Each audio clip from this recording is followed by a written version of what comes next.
Changing the oil on the Subaru. This is the oil I use, 1040 arms oil. You could use any other brand, this is just what I use. I've been using it for years and I like to use this. The genuine Subaru oil filter, that's the part number there. Then I've only used this filter since I've had the car, I use no other filter. There's the black Subaru engine oil filter. Right. 17mm wrench, oil filter wrench, and a drain pan. Right.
Right, so I have the oil cork off and I have the filter draining in the pan there, and I'm just gonna let it drain out. I'll get back to you when it's done. Oh, and make sure you take your oil cap off. Yeah. Right, so when you remove the oil filter, you want to make sure you get this ring in this filter, in the oil filter. You don't want this ring stuck on the engine. Otherwise, when you install the new filter and there's this rubber seal stuck on the engine block, you're going to have two rubber seals and this ain't going to seal, and it's going to start to pour out oil and you're going to lose oil and your engine will start to blow up. Well, not blow up, but the journals and the bearings are going to get scorched because there's no oil in it. So just make sure you get this rubber seal out with the filter and it's not stuck on the block, because as you can see it's quite easy to come out. So keep in mind of that. Right. I usually top up a little oil in the filter before.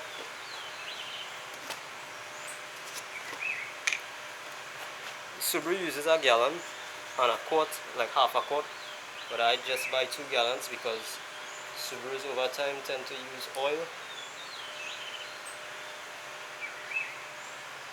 And I don't throw much in the filter, I just throw a little bit so when it's first starting up it has oil in the engine already, it has oil pressure. You don't need much. And also I just take a little bit of oil and rub it on the seal so it tightens easy and doesn't stick or anything like that. Right? So the Subaru uses a gallon and a quart, and I just have 2 gallons. I'm gonna rub the filter now.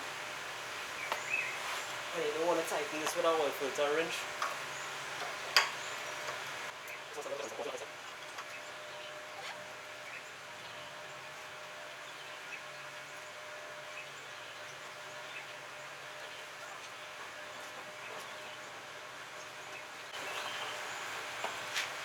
This washer here, I recommend you change this washer, but I'm not going to do that.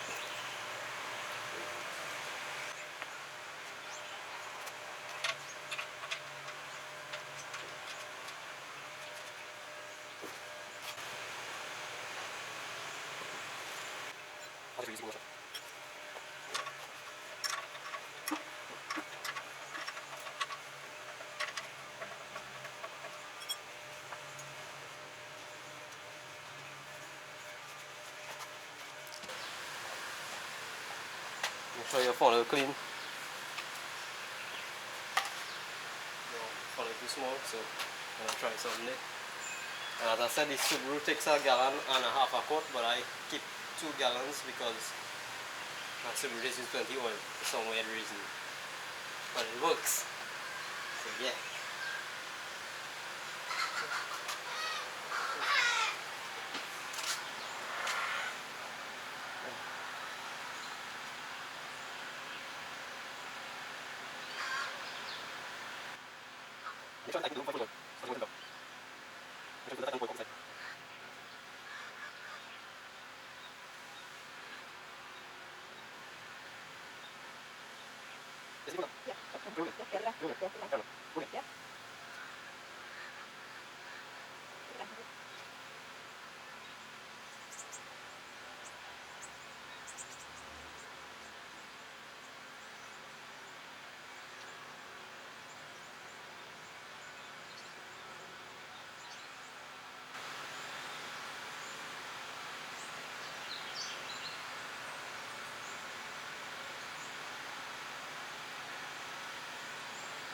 Every drop.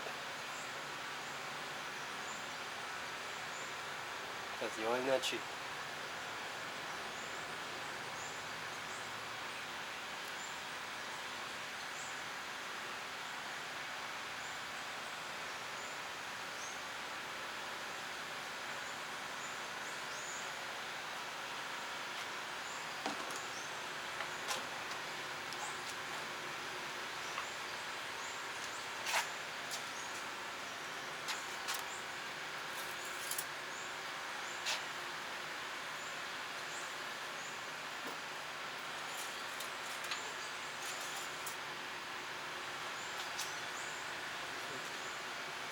Right, I know it's pretty hard to see, but it's right on the F, which is F for full. But it could use some more till it's up to here. But I'll check it back till it's settled down, because this will go up more. They still need more, but I'll just let it settle down. Cool, and that's pretty much it. If you like the video, subscribe, like, leave a comment. We have more videos to come. Other stuff, you know. Yeah. So after you fill the oil and it's topped up and it's full on the dipstick, make sure when you start the car that the oil light inside comes off. The oil light, the red light, make sure that comes off after you start, so you're sure you have oil pressure in the engine. I have a I have a separate oil pressure gauge, so I know the oil pressure at all times, but this is a mechanical, so there's oil line going inside the vehicle, so I'm going to change that to electrical, a digital electrical, so there's no oil line going inside in the future, so you know, if you want to see that video, let me know. Cool. And the engine bay is real dirty, so yeah. Right, so I just started the car and I checked the oil on the dipstick, and as I can see, I just let it idle for like 5 seconds and there's no oil on the dipstick. So I'm going to top it up. So make sure you top it up before, make sure you start it, you switch it off and then you top off the oil and make sure there's oil before you restart. Because that's important, because there's no oil on the dipstick right now after I started up for like 5 seconds, because it started to flow through the engine and through the filter and all that. So just keep that in mind. Perfect.